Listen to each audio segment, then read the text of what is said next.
Morning, folks. Thank you very much for joining us on a different program today. We'll probably spend a good half an hour or so reminiscing on 2 decades since the 2004 either Asian tsunami, Indian Ocean tsunami, Boxing Day tsunami, whatever it's going to be remembered as. It was a catastrophic event right around the Indian Ocean, focusing mostly around the Andaman Sea area, the Nicobar Islands, and the top of Sumatra, an area called Aceh. And that's the epicenter of the earthquake, which then spawned the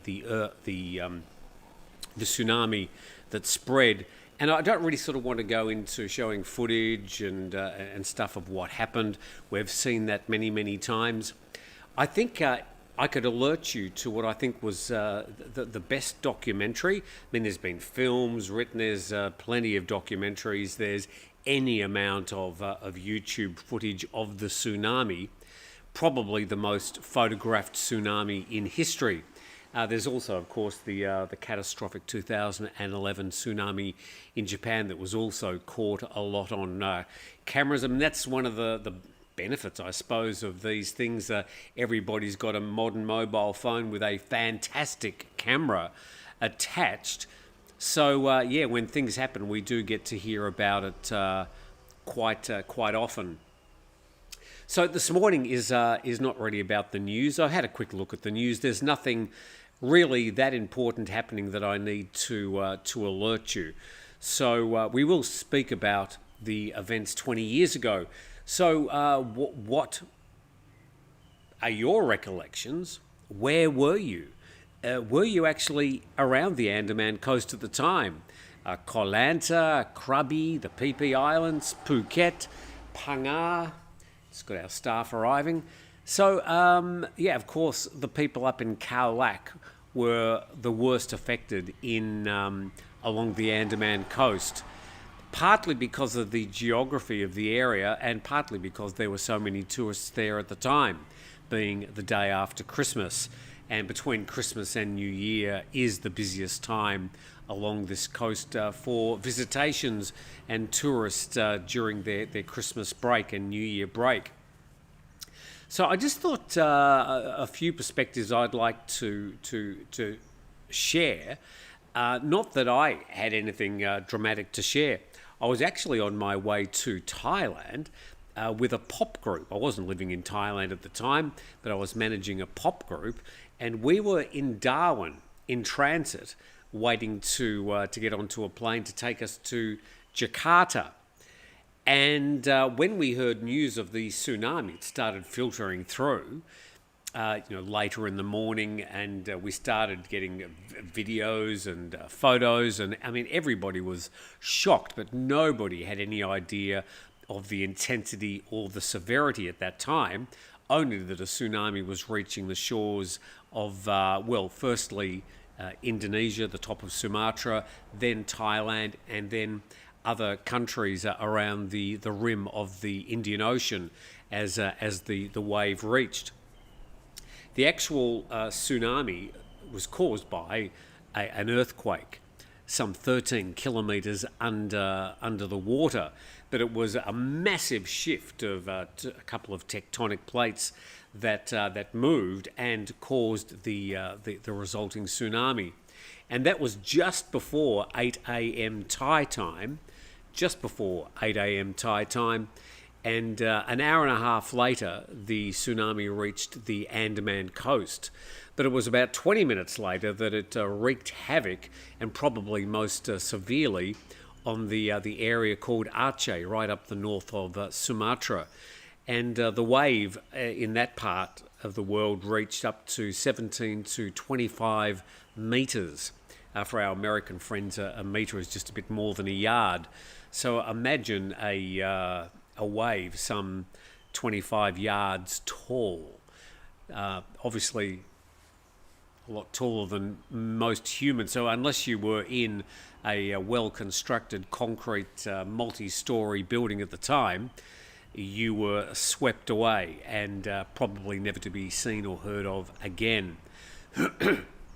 So we'll be going through, and good morning to all the people that have joined us. We'll be going through your recollections of that time 20 years ago today. And it's just 7 minutes past 9 at the moment here in Pangar, Thailand, and I'm only 50 metres away from the beach of Thai Muang. And this beach, along with all the beaches along the Andaman coast, were hit. Some worse than others, and it all really relates to the geography of the bottom of the sea as it approaches the land. Now here, we've got a very steep approach to the land. So if you go wandering about 3 or 4 metres into the water here, you're already up to here in water, very steep. Now you go half an hour north of here, and you get to Khao Lak, and it's got a very shallow approach from like a kilometre out into the coastline, which makes it a great family beach. Lots of little waves and shallows that the kids can play around in at any time of the day. But the problem is that being so shallow there was nothing much to stop the wave, and it just slowly rose up as it approached the shore, and in some places went 1.5 to 2 kilometres inland, sweeping everything in its place. So I'm going to go through some of the death tolls a bit later. At the end of the day, it is a numbers game, and this tsunami makes its place amongst one of the worst natural disasters over the past century, certainly the worst natural disaster in the 21st century. And I'll go through some of those figures because they are the way that it's going to be historically remembered. But today we'll have some personal recollections from some of our viewers as to what they were doing at the time and their memories. I'm sure some of them will be okay. Yeah, I can see there are some people that were actually along the Andaman coast at the time and survived. Pretty much as you make your way around this part of the world, you meet people regularly who lost people during the tsunami. Brothers, sisters, parents, siblings, aunts, uncles, extended family, and of course all their friends. So a lot of people, survivors, people who were here at the time but were either not close enough to the shore or were able to find their way to safety. And some astonishing stories. And amongst everything else that you get to hear living in this area are the personal stories. Everybody has got a personal story who survived the tsunami. And if I could direct your attention to any particular documentary or coverage of the tsunami, National Geographic recently, I think about a month ago, released a series of documentaries which cover, I think, over about 3 or 4 episodes. I've only seen the first 2 episodes myself. I think you can find them on YouTube. So if you type in National Geographic Tsunami, the first episode is very, very powerful, showing some footage that I haven't seen before, and importantly, some very interesting personal perspectives of a few select survivors. And I think you'll be very interested in their story, but also some of the footage that you'll see. It's not necessarily graphic, but it shows just the extent of the wave. Let's just, I suppose, reflect for a moment. And as I say that, I've seen probably a few hundred Boy Scouts and guides walking past, all dressed up in their Scout and Guide uniforms, carrying flags as they make their way down, I figure, to the town square here in Thai Muang. And every time I think of Thai Muang now, I think of Steve telling me, finish in an uptone, finish in an uptone. So, yeah, Thai Muang. So we've got a town square here, the one with the big concrete turtle, and I imagine all those scouts and guides are making their way down there for some sort of remembrance.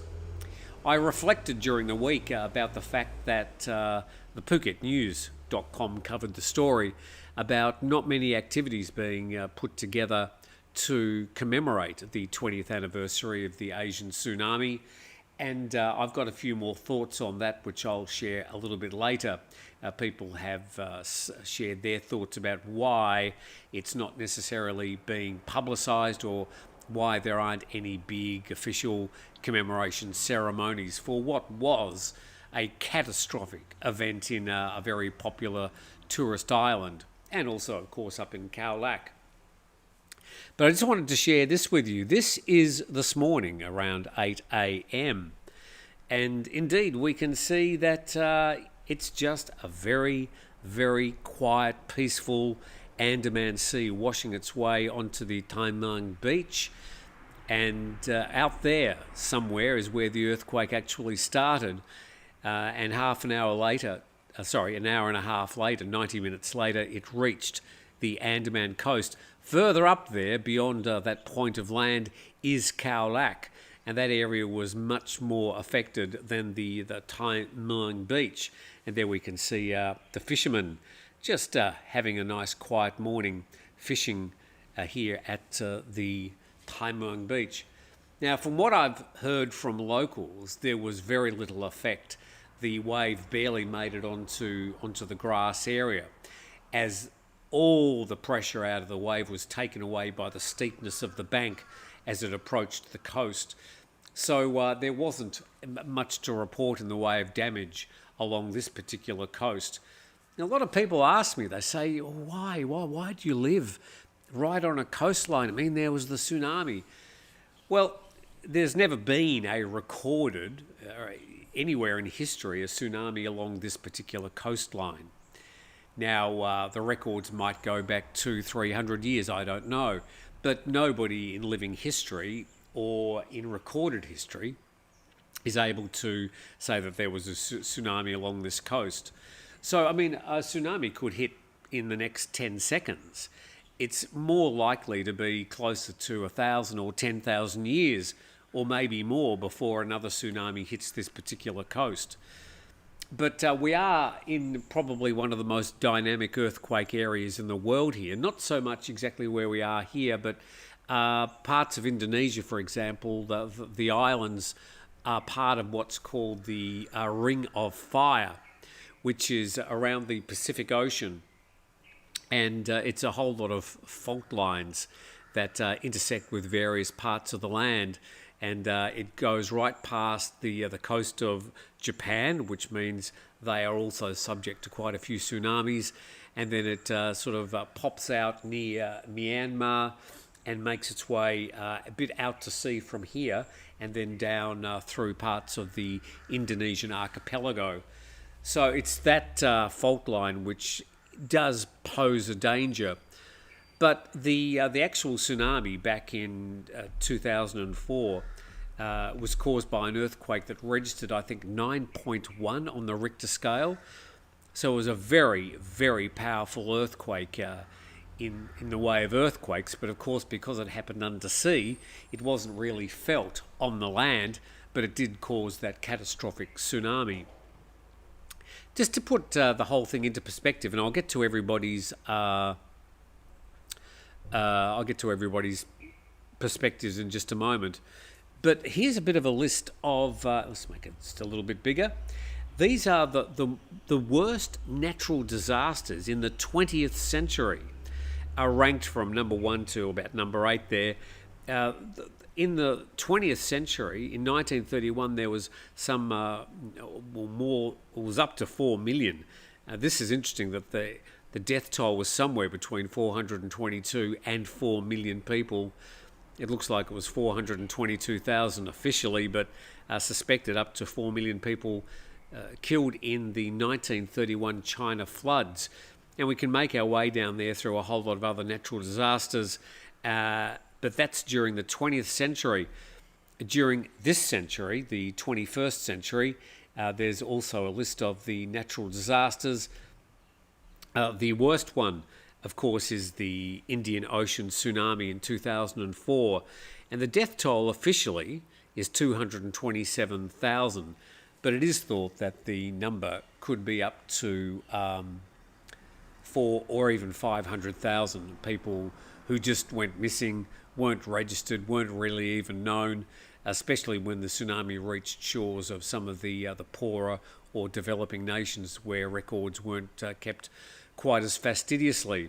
So we know at least 227,000 people died, but a lot of other historians think it could be 300,000 or 400,000. So it is by far the worst natural disaster in the 21st century. And you've also got quite a few cyclones, other earthquakes there, of course the Haiti earthquake, as we make our way down that list. So these natural disasters, of course, they keep on happening. The earth is just going to keep on shifting and moving. And as far as bad weather's concerned, it looks like these days we're getting more cyclones, typhoons, hurricanes, and they can be of a higher intensity as a result of some of the changes in the climate over the past 30 or 40 years. So it's just something that is still going to happen. Places like the Philippines, every year, particularly the last 12 months, they've had their worst typhoon season ever. And so many people on that eastern coast of the Philippines just get whacked every time a bad typhoon or tropical depression makes its way out of the Pacific and starts tracking northwest. We've got people doing the whippersnippering somewhere around here, trying to sort of zone in. Looks like they're doing it at the local council. I don't think it's making too much noise, so apologies for that noise in the background if you can hear it. Let's go to your thoughts on the tsunami. 20 years today, and the wave actually reached this coast in about 10 minutes 20 years ago, about 9:30 a.m. in the morning when it reached the Thailand Andaman coast. So many comments, and by the way, thank you very much to everybody with their Christmas wishes. We had a lovely Christmas day yesterday and hope yours was the same. And it was wonderful to have Steve doing the program with me yesterday morning as we were able to reflect on Christmas Day, even though neither of us are necessarily describe our... Well, Steve comes from a Jewish heritage, Jewish family. I come from a Christian family, but neither of us are particularly religious. Well, I'm actually atheist, but we both enjoyed our Christmas Day yesterday. We had 3 or 4 other people here, and the dogs and the cats. I think Steve just quietly fed Daisy about half a turkey, quietly under the table. Yeah, I was watching, Steve. I saw you. And Daisy didn't eat much for dinner last night. Okay, so I am not drunk. That's his name. Says, on my morning walk in the park now, there are a lot of Thai people wearing black in remembrance. So we will get to the official response about the tsunami a little bit later. Scott D, and good morning to you, Scott. Thank you very much for your support over the past 12 months. My late grandmother, father, aunt, and 2 cousins left Phuket for Bangkok just one day prior to the tragedy. They were taking boating tours, and it was a very close call. Interesting. The best place to be if a tsunami is in your area is out at sea, where the tsunami could pass under your boat with barely a ripple. It's only when it comes close to the land that it starts rising out of the water and causing the ensuing destruction. John Swift, I was on PP 3 days before, left Phuket but returned 2 weeks after. Not many memories after. Worst one was with the volunteers exhuming bodies that had been buried on the beach in mass graves.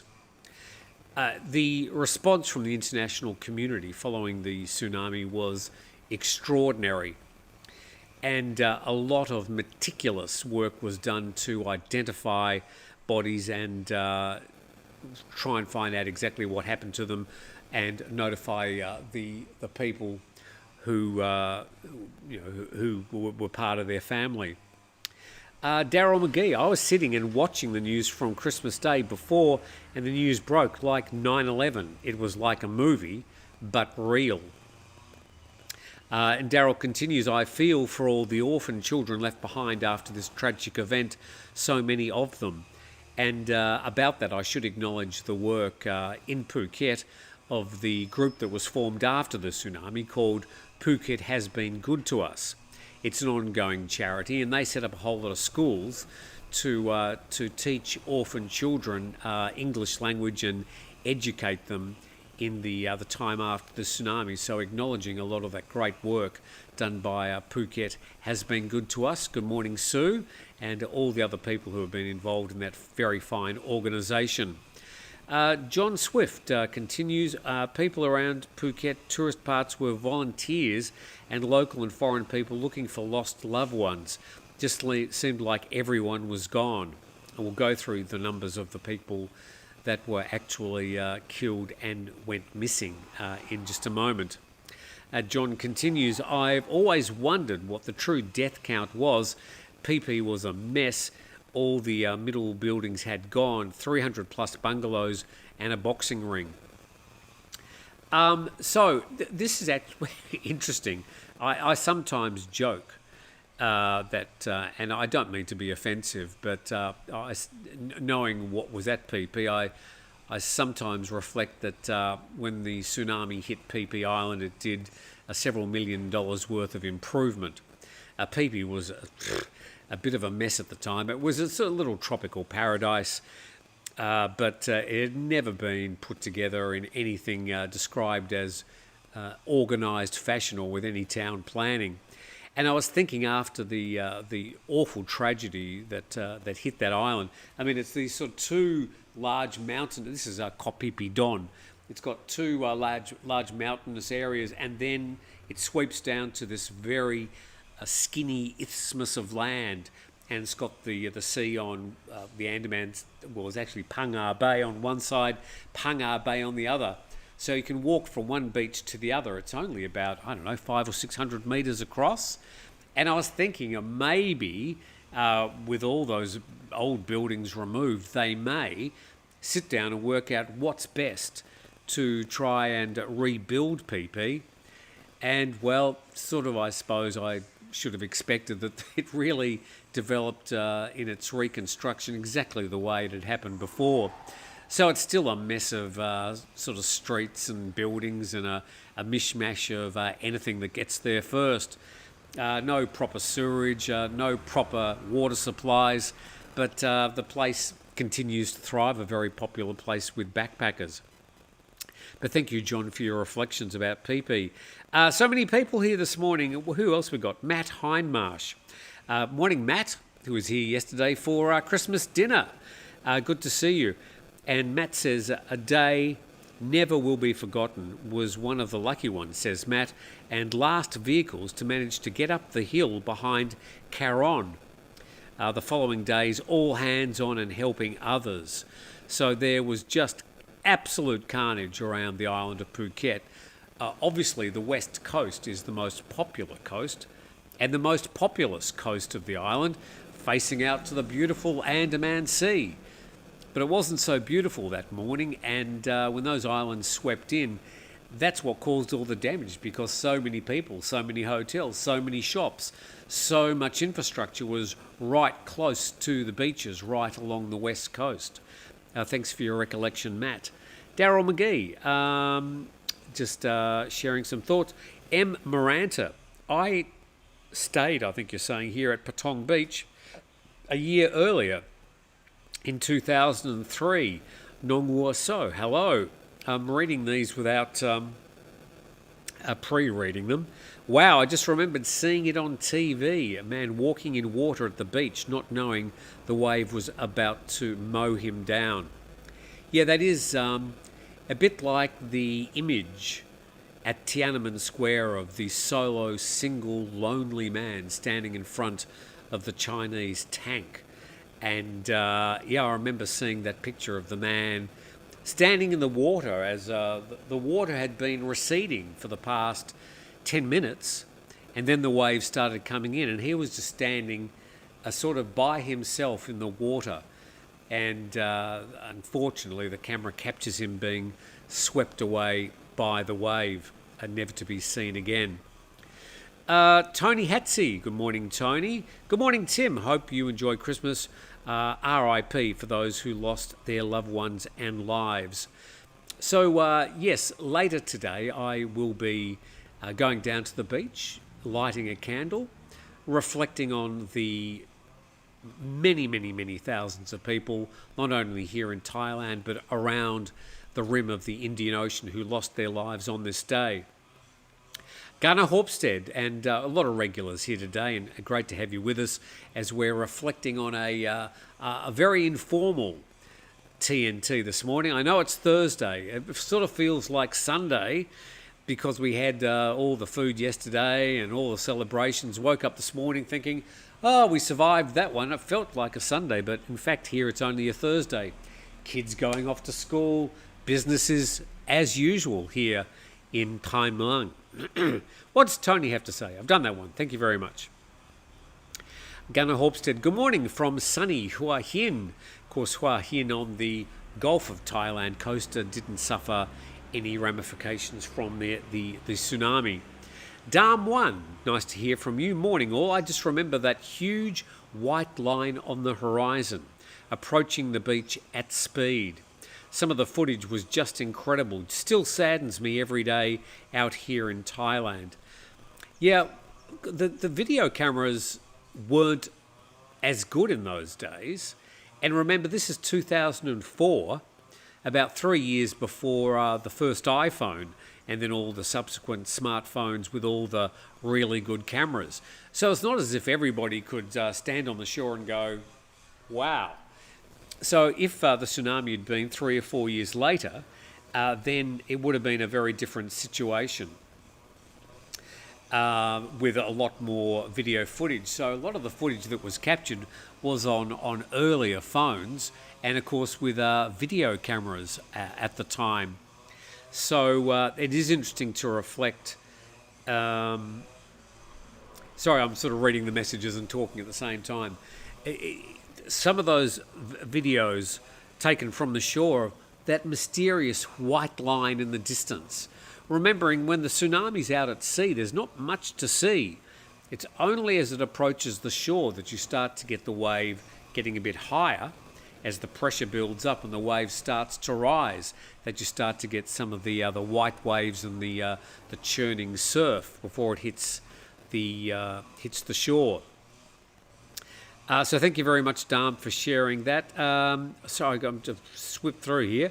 Robert T. Tim, I was home in the USA on forum about Southeast Asia looking for info to plan a vacation. A guy posted that a tsunami hit Phuket and experts are fearing up to 200 people feared dead or injured. Yes, that's interesting to recall in the very early hours. People saying, oh, it could be 10 people, 20 people feared dead. Well, nobody, of course, expected that the number would be, 250,000 plus. Robert, thank you very much. Corey Jackson says, good morning, guys. Just me here today, just all by myself. Andy Bull, your cat is cleaning your plates in the kitchen. Oh, actually, the cats eat their food up on the counter in their own plates, of course. The reason being, if we put the cat's food down on the ground, there is one dog who would just sweep their food away in about 5 seconds.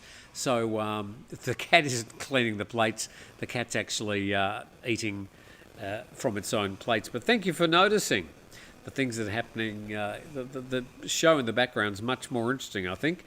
John D says, Swaddi Krap from Melbourne, Australia. Andy Bull, your cat is cleaning the plates. We've done that one. Tectonic plates are active.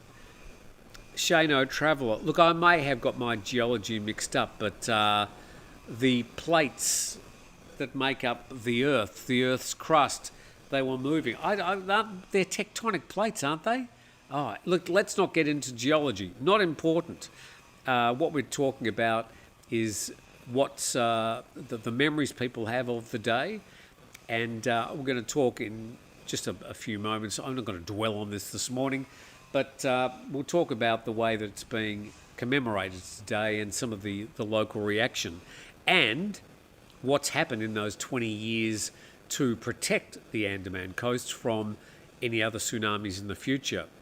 Jim Stiers, I was in Ranong. Ranong is about a 4-hour drive north of here in Pangar. I was in Ranong, Thailand, when it was announced on CNN. We immediately scrambled our large 52-foot boat to head north into the islands to help with any recovery with the sea gypsies. Much more to tell. Jim, you would have a lot to tell. So, Ranong, parts of the Ranong coast were, of course, hit just like everywhere else along the Andaman coastline. But sounds like you do have an interesting story. Maybe, Jim, you'd like to send me an email, and I'd like to contact you and find out more about your story. timnewtontoday@gmail.com. Grandpa Roy, it was my first trip to Thailand. I was coming to Bangkok for my engagement party with my fiancée, now wife. Now, she had tried to get us to the south originally, but couldn't get reservations days before. Lucky you. David Johnson. Hi, Tim. You might have forgotten, but it was 50 years ago today that Cyclone Tracy flattened Darwin, sparing not one building, killing 66 people on Christmas Eve, 1974. I certainly haven't forgotten, and that was a tragedy. And a really big tragedy in a little town, which was Darwin at the time. And that's sort of gone ahead in leaps and bounds, but a tragic cyclone. Cyclones, same as hurricanes for our Americans friends, same as typhoons. They're just the same weather system described differently in different parts of the world. CJ in Paradise, rest in peace for that tsunami 2004 all over Asia. A big iron fire that rigs. Big Ron Fire the rigs. No idea. On the 27th, I was working offshore in Mexico. We had just completed subsea operations. Then, out of nowhere, the sea state changed to a dangerous level. This was the wave making around the world. On the 27th, offshore in Mexico. Well, if you're in the... okay, all right, thank you. I'm not really sure if the tsunami did make its way into the Atlantic Ocean, but thank you for providing that perspective. Gian Rossa says that Chile, 1960 earthquake was 9.4 in magnitude. The strongest I've lived was 8.8 in Chile. Chile again on the ring of fire around the Pacific, down through that western South American coast. I was on the 12th floor, but all buildings are built to resist, but it moved like hell. Tan Tang Pen, what a great time it was in Bali without the crowd. Well, obviously a long time ago. But yes, we were about to land in Jakarta after the flight, and we were wondering whether Jakarta would have any problems facing into sort of the Indian Ocean. But as it happened, Jakarta was not really hit or affected. Matt continues, was called up to work in the British Embassy, temporary officer, with horrid job of receiving passports of the deceased British nationals.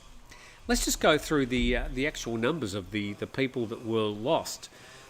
And we're talking about Thailand only here.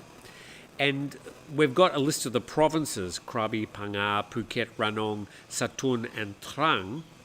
And we've got the Thai deaths, the foreign deaths, total numbers, Thai injured, foreign injured, total injured and missing. So down here we've got the total number of people that were registered as having deceased, just over 5,000. And then the number of people officially that were missing or remain missing to this day and were never found. So that total alone reaches over 8,700 people. And the total number of injured, about the same, 8,400 people. So that's the situation just along the coast here. And clearly Pangar, when they talk about the deaths in Pangar, they're talking about mostly Khao Lak, the resort town about 30 minutes north drive of here, and then Phuket and Ranong. with just around about 150 each. So those numbers, the actual impact here in Thailand. So in Thailand was just nearly 9,000 people who were killed or missing, but around the rim of the Indian Ocean, especially the northern part of Sumatra around Aceh, and also in places like Sri Lanka, where many, many, many more thousands of people died. In total, officially, it's about 240,000 people who were registered as perishing. But most historians think the number is far exceeds that, and we will never, ever know. And that's the shame of it, isn't it? Just if you want a bit of sort of historical perspective about exactly what happened, at just before 8 a.m. local time, a major earthquake with a magnitude, 9.2 to 9.3, struck with an epicenter off the west coast of Aceh in northern Sumatra in Indonesia. The underseas megathrust earthquake, known by the seismic community as the Sumatra Andaman earthquake, was caused by a rupture along the fault between the Burma plate and the Indian plate, and reached a Mercalli intensity of 9 in some areas. So that's the sort of the numbers there of the actual earthquake itself, which caused then the tsunami, which just headed out. And it actually was quite slow reaching the Thai coast compared to places that were even further away that were hit earlier. Before Thailand. It's because on that western side of the earthquake, the water is much deeper as you sort of get into the middle of the Indian Ocean. But from the epicenter of the earthquake into Thailand, the shoreline is slowly getting shallower as it approaches land. So that slows the movement of the wave. So parts of the coastlines in other parts further away from Thailand were hit even before the Thai coast, which was closer. Anyway, that's the way that I've sort of read about things over the years. Mexico has a Pacific coast too, Tim. Yes, but this wasn't in the Pacific Ocean. This was on the other side in the Indian Ocean.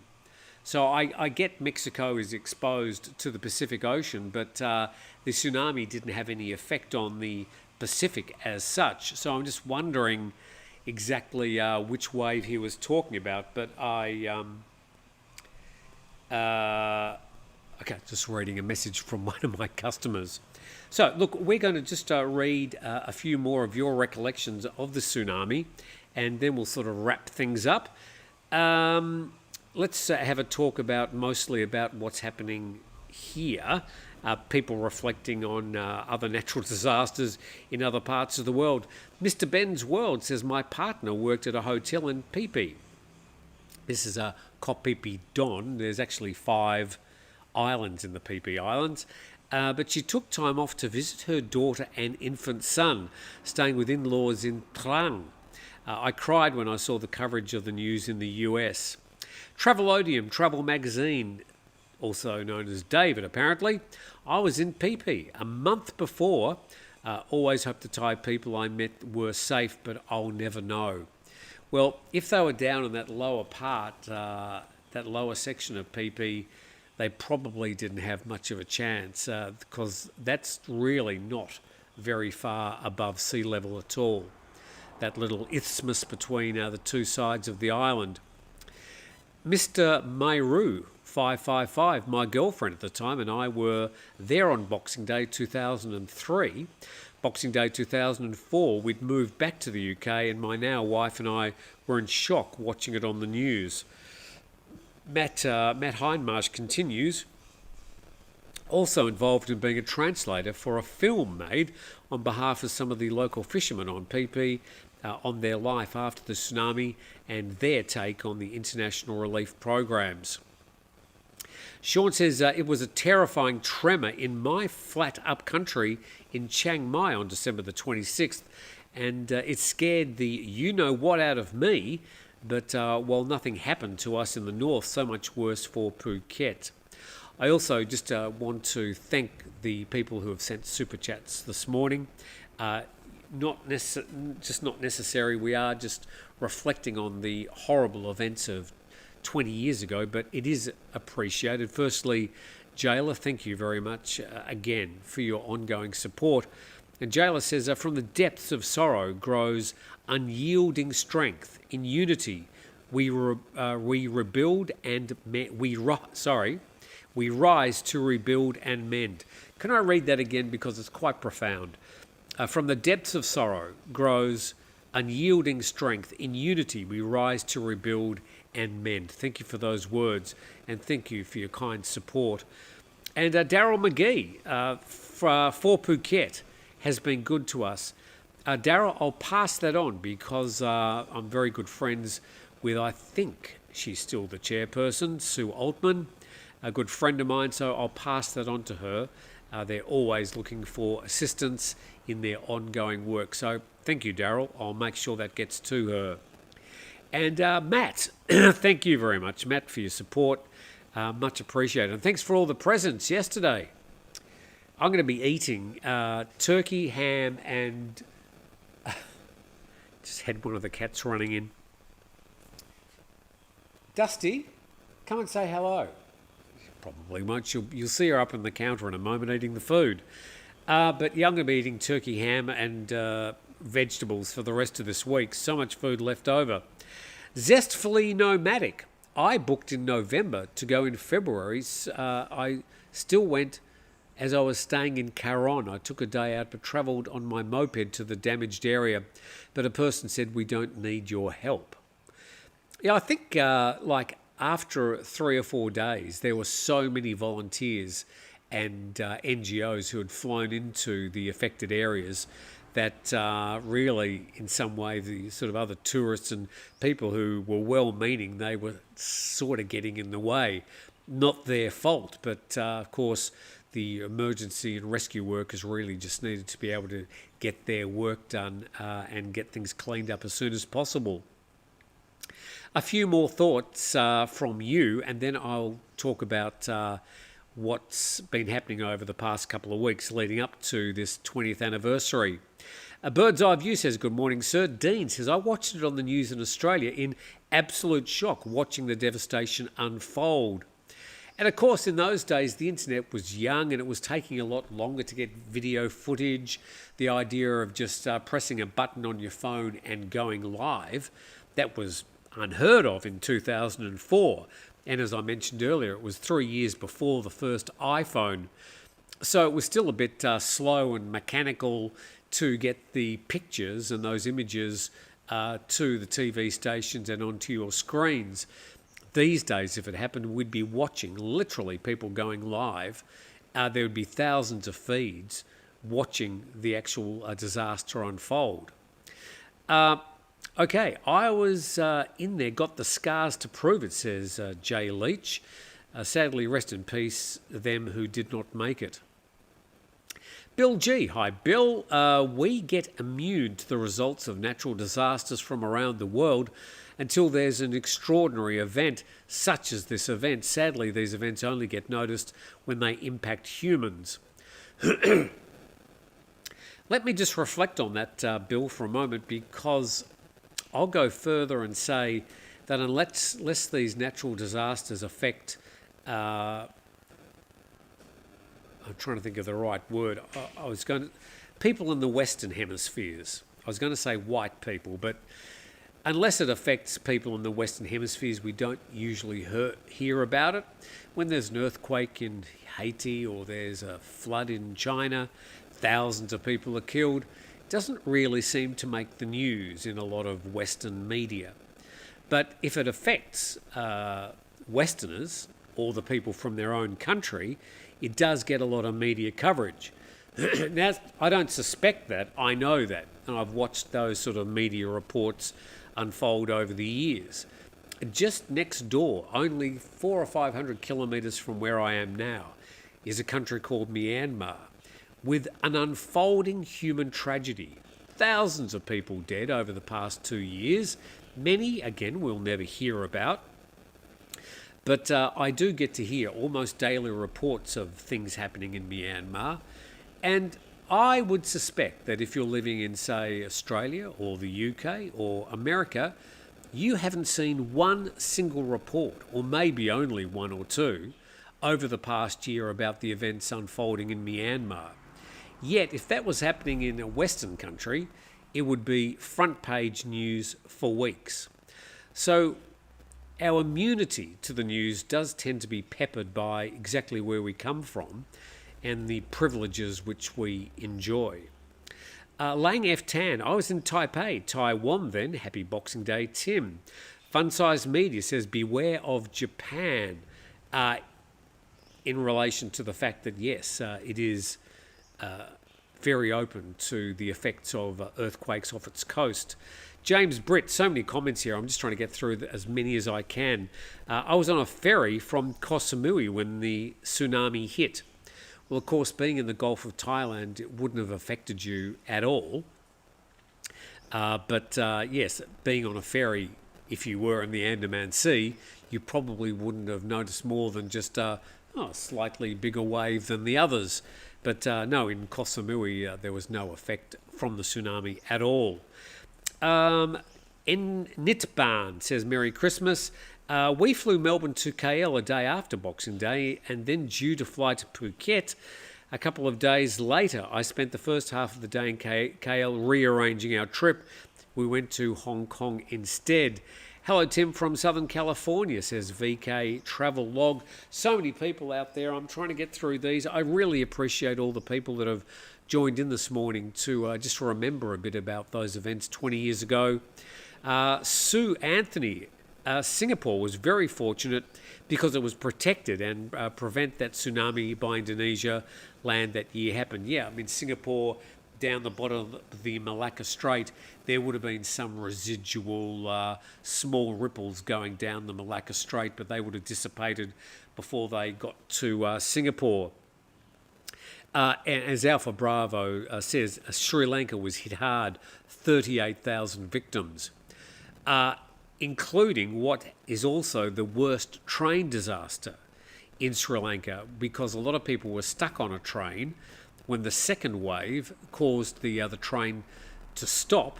Then the third wave came in and basically killed all the people that were stuck on those trains. Ty Draper, the amazing thing is how quickly the whole region affected by the tsunami rebuilt and recovered. This shows how strong the people are. I'll talk about that in just a moment as we wrap up. I don't want to miss anybody. Deepak Bharati, Merry Christmas to you, Tim, and your family. May God bless us all. James Britt, I worked on dive boats for 6 months in Khao Lak, then moved to Samui when the tsunami hit. Good timing, James. And John Swift, amazing how quickly the Thai started to clean up Patong. I'll talk about that in just a moment. Last comment here. I volunteered for body recovery while staying at the Pink Cadillac in Larry's apartment. I don't know where that is. It was a labour of love. My Thai wife still believes the deceased ghosts inhabit the beach. And I just wanted to talk about that aspect as we wrap up today. So there is a feeling, of course, a part of the culture of Buddhism, that the ghosts do still roam the areas, and when there were so many people killed in such a cataclysmic disaster, those ghosts wander around for years after. So these are superstitious beliefs that they have, but it does impact the way that they approach the tsunami. Now, I reflected during the last 7 days when we reported that Phuket officials weren't going to be setting up any commemorations or remembering the tsunami.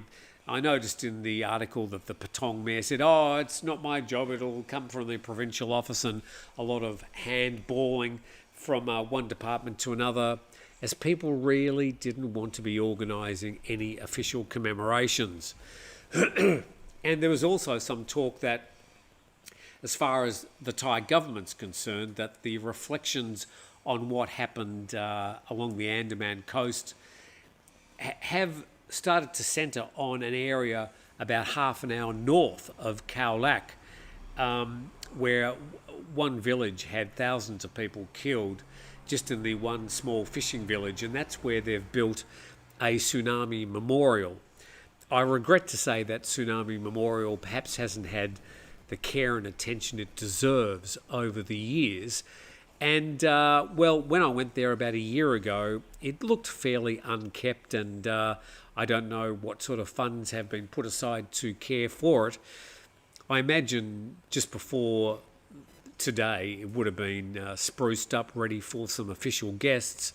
And I think the focus of the Thai government, when the news goes to air tonight on the free-to-air TV stations, they'll be showing some sort of event there, and some of the Bangkok politicians and officials will probably fly down and be part of the commemoration there.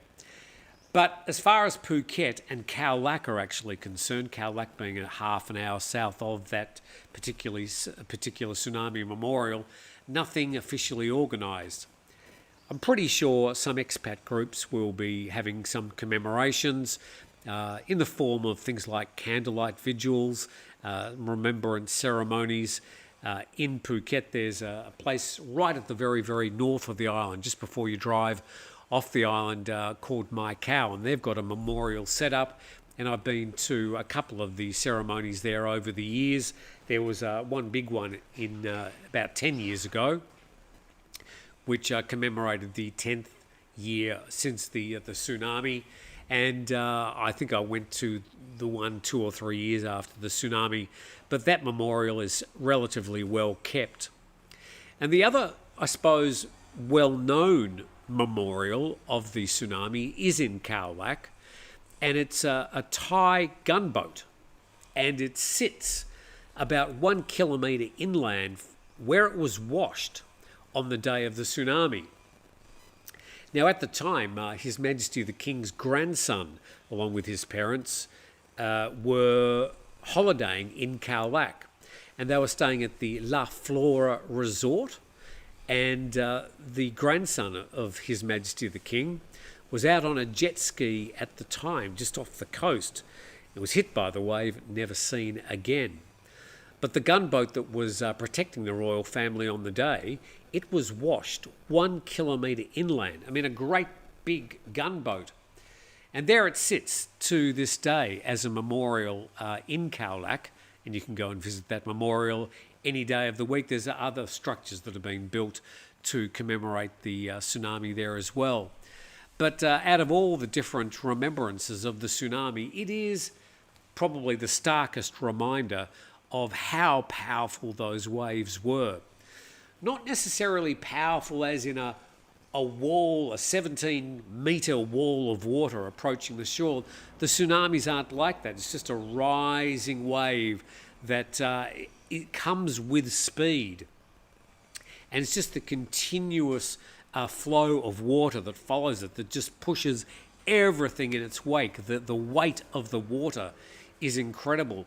So you can imagine the power of the water that pushed a great big grey gunboat through all the detritus and the buildings that would have been lining the foreshore, and ended up sitting today where it rested back on December the 26th in 2004.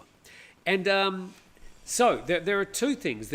I think when it comes to memorials, the Thais really don't want to relive those bad experiences. They don't want to, I suppose, summon the ghosts. Well, I'm not exactly sure how they approach it, but it's something to do with not recalling those bad memories. And from a purely commercial reason, somebody arced up during the week and said, well, no, it's probably more than that. It's that they don't want to bust the tourist balloon. Why, with people there enjoying themselves and paying good money to come to Phuket or Khao Lak or anywhere along the Andaman coast, out at Koh Phi Phi or down in places like Koh Lanta, Krabi, why do they want to be reminded about the catastrophe that happened there 20 years ago? They've come to enjoy themselves and sit on a nice quiet beach and get a few sun rays.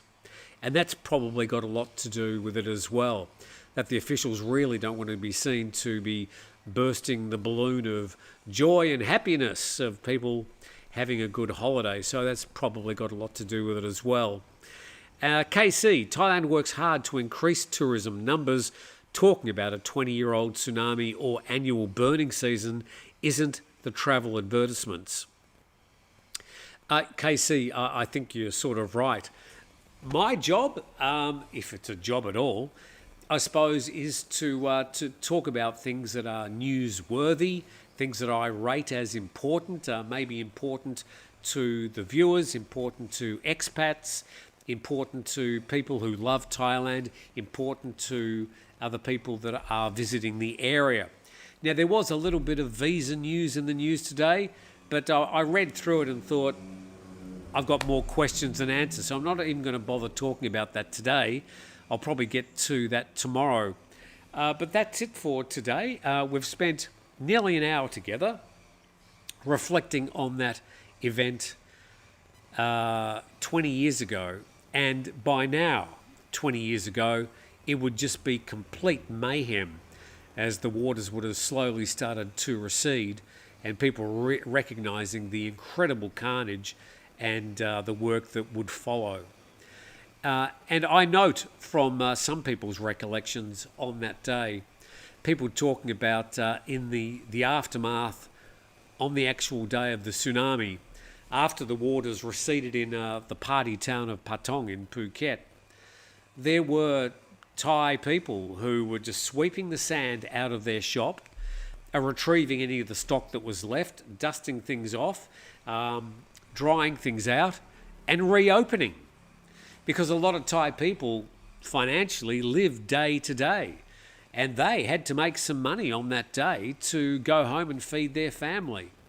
So there is a certain resilience about the Thai people, where they're prepared to just forget about worrying and the sorrow and the grief, maybe having lost their own family members, but seeing the necessity of having to open their shop to be able to make some money to feed their family that day.